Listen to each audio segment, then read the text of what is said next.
Hello, everyone. Welcome to What Do You Believe? I'm happy and excited to have Hadi and Jeremy here. Welcome, guys. Thank you. How are you? Doing good. Dr. Nagy Eskandar, thank you for being here. Thank you. Dr. Nagy Eskandar is a medical doctor, is a fellow of the Royal College of Surgeons of England, and he practiced surgery for 25 years. We're happy to have you, doctor. Thank you, David. Yes. We've been talking so far about our own solar system. We didn't go Yes. beyond that, so let's keep going with that. Right. Okay. So we discussed the Big Bang theory, which is the most common cosmological theory at the moment, but there are problems with that theory, as we discovered in the previous episode. And let me just take you to the Hubble Telescope, and we'll see on the screen here, there are at least 100 billion galaxies in the universe. Galaxies, not only stars. So that's a massive white space filled with things beyond our imagination in a sense. And that's the part that we can see.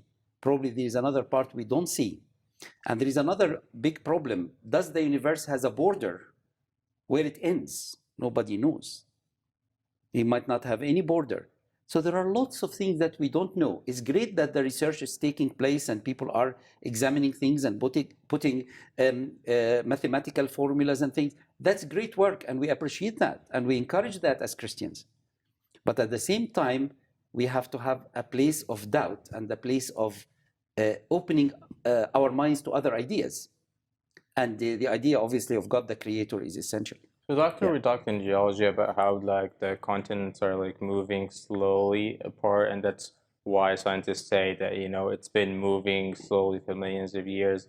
If we apply that here, if the universe is actually still expanding, then maybe that's why also we're saying that it's been expanding for millions of years, and that would explain the Big Bang Theory. Yeah, that's the basis of the Big Bang Theory. But they start with the Big Bang with the singularity, and we have a problem with the beginning. And the rate of expansion, as I said, initially was massive. They said in the first fractions of seconds. How they know that? I mean, I have a big question there. But there is massive expansion and then it slowed down.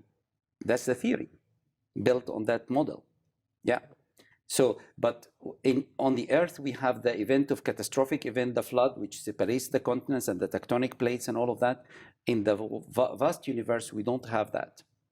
Yeah. Right. So this is the model of the Big Bang. We see that on the screen. That's the most famous model. And they start by this inflation and quantum fluctuation. Quantum fluctuations means today there was no matter and tomorrow there is matter.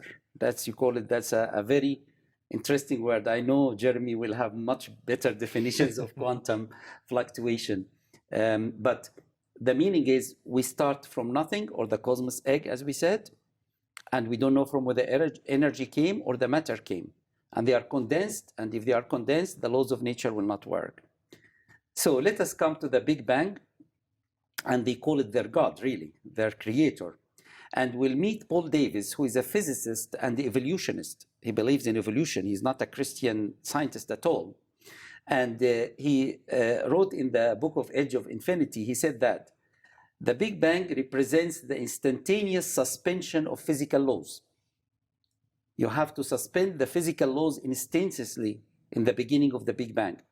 The sudden abrupt flash of lawlessness that allowed something to come out of nothing. It represents a true miracle. So they are starting the Big Bang with a miracle. And the miracle is supernatural act. So the Big Bang is not a natural progress. It is a starting by a supernatural act. So let us compare that to, in the beginning, God created the heavens and earth. It's more scientific, actually, that in the beginning, there was nothing and nothing had expanded. So this is a physicist, as I said, Paul Davies. We met him before in our series. Paul Davies is not a creationist. It's not a Bible-believing scientist. He's an evolutionist. But he said about the Big Bang, the beginning of the Big Bang has to suspend the laws of physics. Because when matter and energy are condensed in the singularity, the laws of physics will not work. Is there an explanation to the process, like how from that expansion or that, that Big Bang, we started seeing those planets being created or developed? Like that process, is there an explanation for that process? There are theories and hypotheses, lots of them, about how it is happening and why we are expanding. What is the reason of this expansion? And why it happened very quickly at the beginning and then slowed down? All these are question marks. If Jeremy has anything to put in here, I'll be delighted to hear, because physics perspective on that. Sadly enough, there's just not many answers to those questions. Exactly. So I think that it's a lot of people who come from the science area, we're going to look at Christians and say that we're just creating a God of the gaps. And that idea is, just like you were mentioning, evolution and the Big Bang is their God, whereas we have the biblical sense of God, who actually, we have a bit more evidence from the Bible, but a lot of them obviously don't really exactly, listen to it. So. Exactly, Jeremy.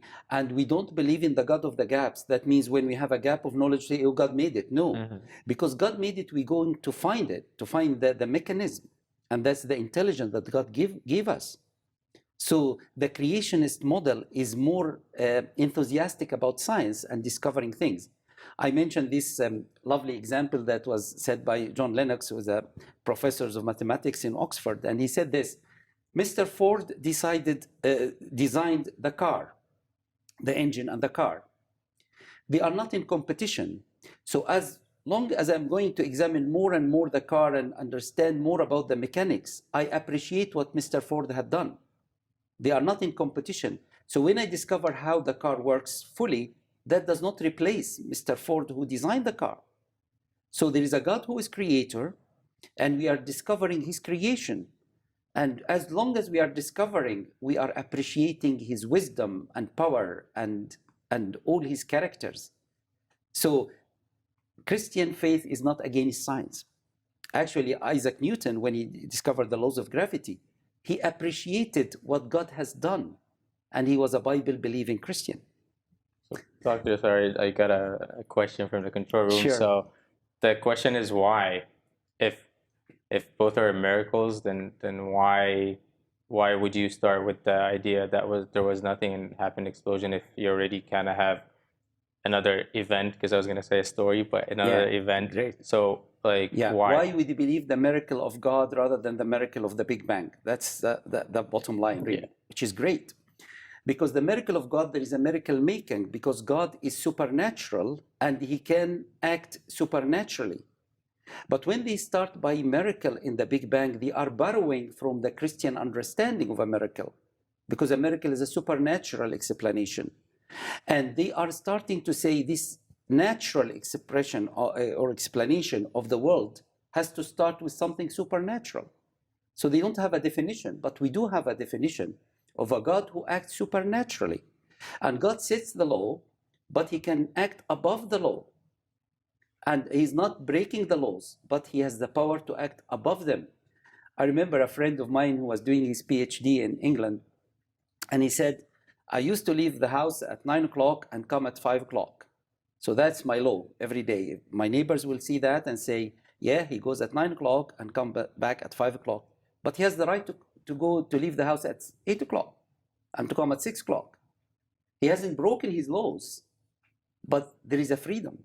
So the miracle of creation is more understandable with a God who is one of his characters, can do things supernaturally, can give life, for example. But when you start by a physical way of bringing the universe into existence, and you say, I'm starting with a miracle, you are borrowing from the Christian language.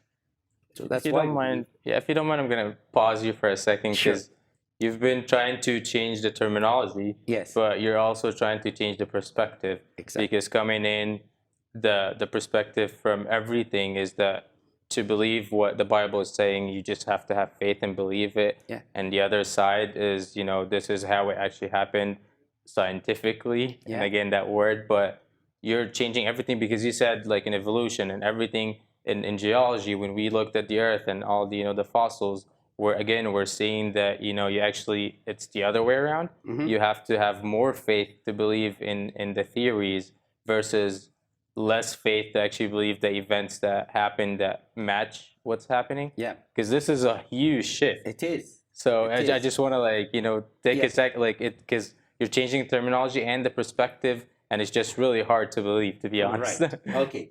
We start with the starting point. You can't approach God unless you believe that God exists. That's one of the verses in the Bible. In order to come to God, you have to have faith that God exists. The materialistic way say there is no God, and they start to explain, to put faith in matter. But we discovered in the matter cannot produce life. And the Big Bang needs a miracle to start the process of forming this, all of that. So their starting point have a problem. The materialistic starting point has a problem. So they want to take the miracle without God. So you're just taking God out of the equation. So there is a miracle, but nobody did it. Exactly. Okay. But when you say God supernaturally created, that makes sense, because God is a supernatural. He's above the matter. God is not matter.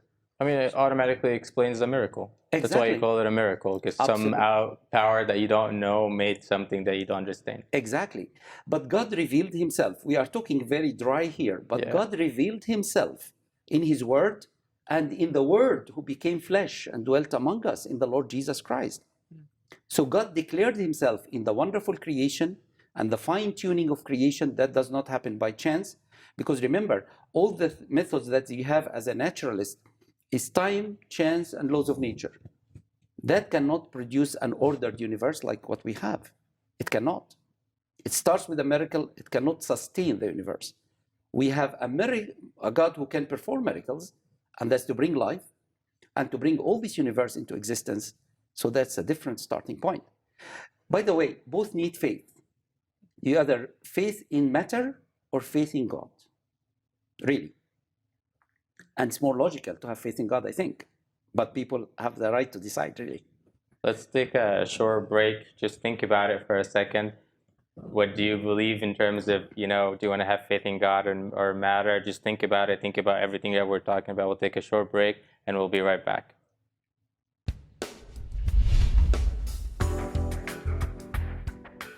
Thank you for tuning in. If you have any questions or comments, or if you'd like a copy of this episode, please call 714-709-4300 or email us at info@alkarmatv.com. You can also visit our website at www.alkarmatv.com. Also, you can write to P.O. Box 3610, Seal Beach, California 90740.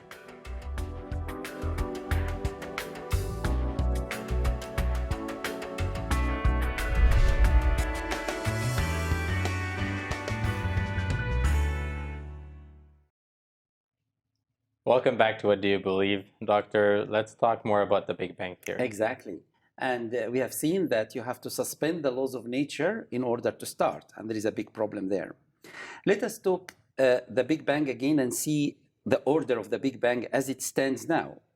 So on the screen here, we see the Big Bang starts, as I said, about 13.7 billion years, and billion is 1,000 million. That's a big number, yeah? And as I said, some people say 13.6 and 13.8 and 13.2. So the exchange here is few millions, right? But let us follow the idea of 13.7 or 13.8. Then billions of years, 10 to 12, these are the different stars and galaxies. And there are plenty of them, plenty of them. Then the sun, 5 billion years. And then the Earth as a hot molten material, solid, because the sun is gaseous, hydrogen and helium. But the Earth now have a solid crust, right? The crust at this stage, according to them, not happened yet. It has to cool. And again, why it is cooling and the others are not. There are big questions, really. And we need to think and put these questions and examine them and come to conclusions. Because some people, unfortunately, take the Big Bang, that is the science. And if you don't believe in it, you are not really believing in science. This is not reality at all, really. So, come to the molten Earth, about 4.5 billion years.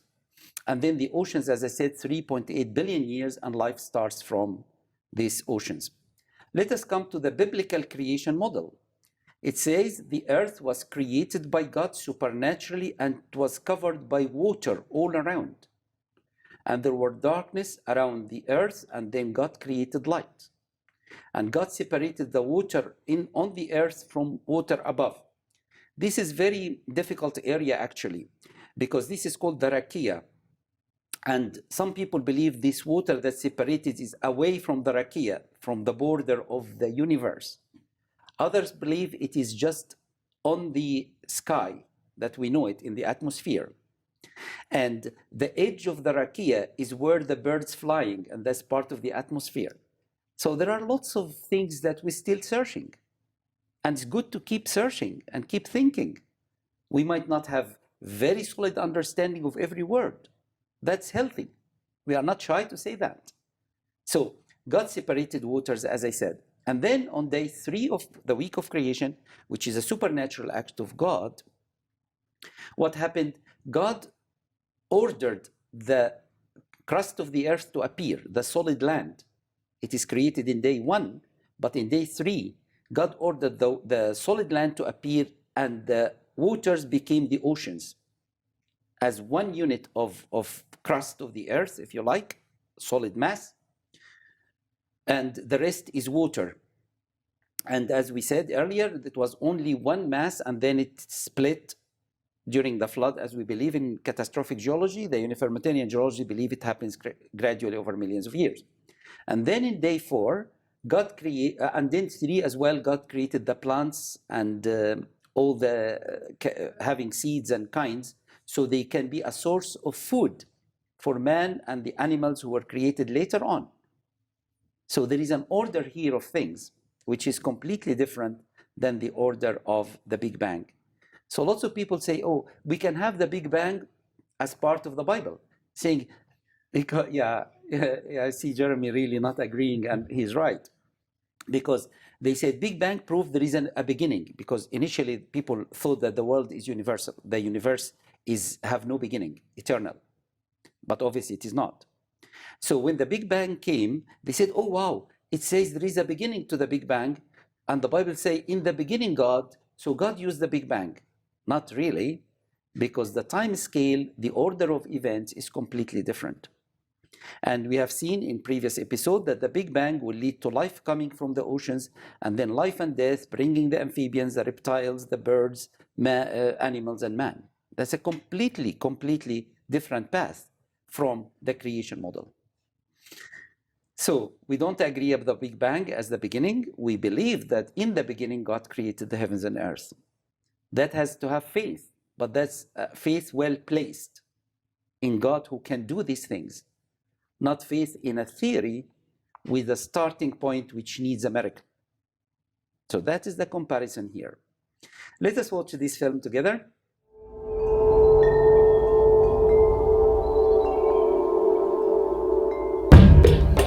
The sun, created on day 4 of creation week to rule the day, to give light upon the earth, and to mark signs and seasons.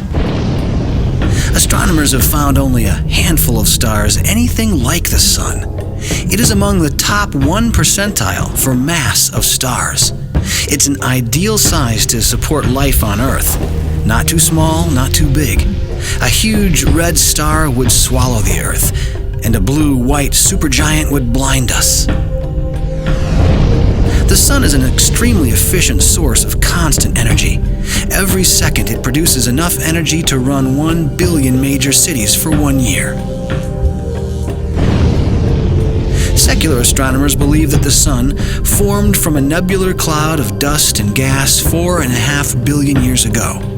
If true, as the gases collected, the sun would have spun faster and faster, like an ice skater pulling in her arms, and in this case, it should be rotating once every few hours. But in fact, the sun spins only once every 25 days. The sun is well behaved as stars go. Sure, it has a few flare-ups now and then, but some other stars have super flares, 100 million times worse than the sun's biggest flares.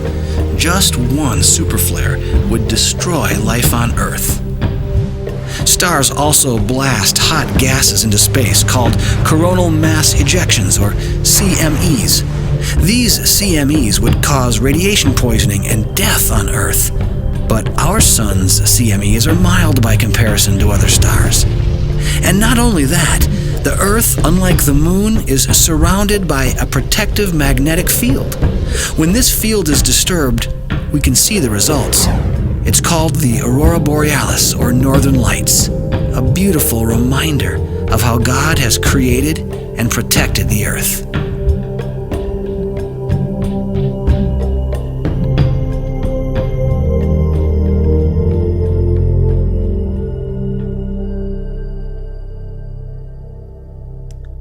I think after we watch a film like this, we appreciate the sun even more, because it's a lot of chemical, not chemical reaction, it is more of energetic reaction between hydrogen to hydrogen making helium.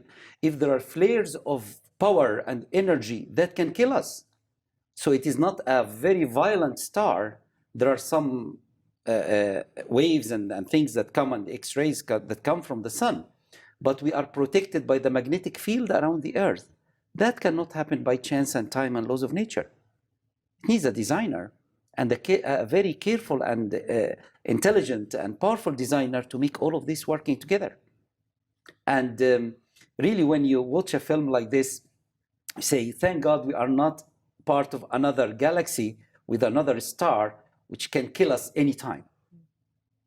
We should appreciate God and really honor him more and more, rather than saying he never created, we came as a chemical reaction, we came from nothing, and we are here by chance. That's a completely different type of faith. So I love this film actually when I watch the sun and what it does and how it is really balanced with the Earth. So let us see this screen here. This is the sun here, and this is the Earth. If we come nearer to the sun, we'll get burned. If we go away from the sun, we'll be too frozen, and life will not exist on Earth. How can that be? By chance and time and laws of nature. There is a creator, and a great creator, and we should honor him and appreciate him.